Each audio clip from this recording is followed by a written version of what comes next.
ചേർന്ന ഒരു വാക്യം കൂടി, പരിചിതമായ ഒരു വാക്യം.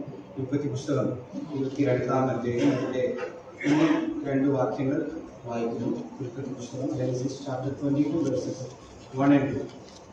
അതിനുശേഷം ദൈവം അബ്രഹാമിനെ പരീക്ഷിച്ചത് എങ്ങനെയെന്നാൽ, അബ്രഹാമെ എന്ന് വിളിച്ചതിന് ഞാൻ ഇതാ എന്ന് അവൻ പറയും. അപ്പോൾ അവൻ, എൻ്റെ മകനെ നീ സ്നേഹിക്കുന്ന നിന്റെ ഏകജാതനായ ഇസ്ഹാക്കിനെ തന്നെ കൂട്ടിക്കൊണ്ട് മോരിയ ദേശത്ത് ചെന്ന് അവിടെ ഞാൻ നിന്നോട് കൽപ്പിക്കുന്ന മലയിൽ അവനെ ഹോമയാഗം കഴിക്കുക എന്ന് അരുളി ചെയ്തു. പഴയ നിയമത്തിൽ ഒരു മനുഷ്യൻ ദൈവത്തിന് വേണ്ടി അർപ്പിച്ച യാഗത്തിലെ ഏറ്റവും ശ്രേഷ്ഠമായ ഒരു യാഗമാണ് അബ്രഹാം തൻ്റെ മകനെ ഇസ്ഹാക്കിനെ യാഗം കഴിച്ചത്.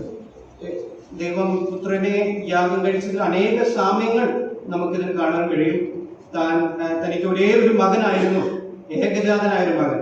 ആ മകൻ താൻ വളരെയധികം സ്നേഹിച്ചു എന്നുള്ളത് നമുക്ക് നമ്മുടെ ചിന്തകൾക്ക് അപ്പുറമാണ്. വളരെ വർഷങ്ങൾ കാത്തിരുന്ന് ലഭിച്ച വാഗ്ദത്ത സന്തതിയാണ് ഇസ്ഹാക്ക്. അവൻ മൃതപ്രായനായ സമയത്ത്, ഓൾമോസ്റ്റ് ഡെഡ് എന്നാണ് എബ്രായ ലേഖനത്തിൽ വായിക്കുന്നത്, അവന്റെ ആശയെല്ലാം മറ്റ് നിൽക്കുന്ന സമയത്ത് സാറയുടെ ഗർഭത്തിന്റെ നിർജീവത്വം അബ്രഹാമും മനസ്സിലാക്കിയതാണ്. ആ സമയത്ത് ലഭിച്ച ഇസ്ഹാക്കിനെ ദൈവം ചോദിച്ചപ്പോൾ ദൈവം വളരെ വ്യക്തമായി പറയുന്നുണ്ട്, നീ അവനെ ഇന്ന് സ്നേഹിക്കുന്നു എന്ന് ഞാൻ അറിയുന്നു. അതുകൊണ്ട് പല രീതിയിൽ ദൈവം തന്റെ പുത്രനെ യാഗം കഴിച്ചത് വളരെ സാമ്യങ്ങളുള്ള ഒരു യാഗമാണ്. എന്നാൽ എനിക്ക് മനസ്സിലായ ഒരു കാര്യം, ദൈവം അബ്രഹാമിൽ നിന്ന് ഇസ്ഹാക്കിനെ ആവശ്യപ്പെടുമ്പോൾ ഇസ്ഹാക്കിനെ കൊടുത്തിട്ടാണ് ഇസ്ഹാക്കിനെ തിരിച്ച് താൻ ചോദിച്ചത്. ഇത് എൻ്റെ ഹൃദയത്തിൽ നിന്ന് വളരെ കീഴടക്കുവാനിടയായി.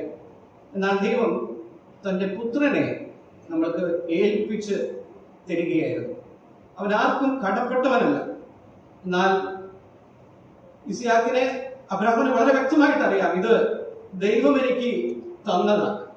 അതുകൊണ്ട് ദൈവത്തിന് തിരിച്ചു കൊടുക്കുവാൻ തനിക്ക് സന്തോഷമുള്ള കാര്യമാണ്. എന്നാൽ തന്റെ ഏകജാതനായ പുത്രനിൽ വിശ്വസിക്കുന്ന ഏവനും നശിച്ചു പോകാതെ നിത്യജീവൻ പ്രാപിക്കേണ്ടതിന് ദൈവം അവന് നൽകുവാൻ തക്കവണ്ണം ലോകത്തെ അത്രമാത്രം സ്നേഹിച്ചു. അവിടെ പറയുന്നത് ലോകത്തിന്റെ വലുപ്പത്തെയല്ല, നാശയോഗ്യമായ ലോകം.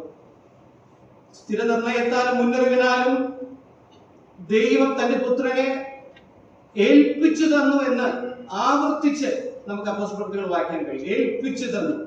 കർത്താവ് യേശുക്രിസ്തു തന്നെത്താൻ അർപ്പിച്ചു.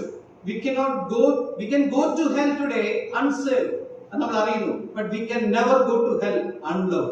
അത്രമാത്രം അവൻ ലോകത്തെ മുഴുവനും എന്നെയും നിങ്ങളെയും സ്നേഹിച്ചു. നമ്മൾ ഇന്ന് ഇവിടെ ഇരിക്കുമ്പോൾ ദൈവമേ, ആ സ്നേഹം എന്നെയും കവരുന്നു. എന്റെ ഹൃദയത്തെ പൂർണ്ണമായും ദൈവത്തിന്റെ മുൻപാകെ സമർപ്പിക്കുന്നു. എനിക്ക് വേണ്ടി തന്നെത്താൻ ഏൽപ്പിച്ചെന്ന കർത്താവായ യേശുക്രിസ്തു. ഈ ചിന്തകളാൽ ദൈവത്തെ ആരാധിക്കാൻ ദൈവം നമ്മെ സഹായിക്കട്ടെ. അവന്റെ നാമം മഹത്വപ്പെടുന്നു.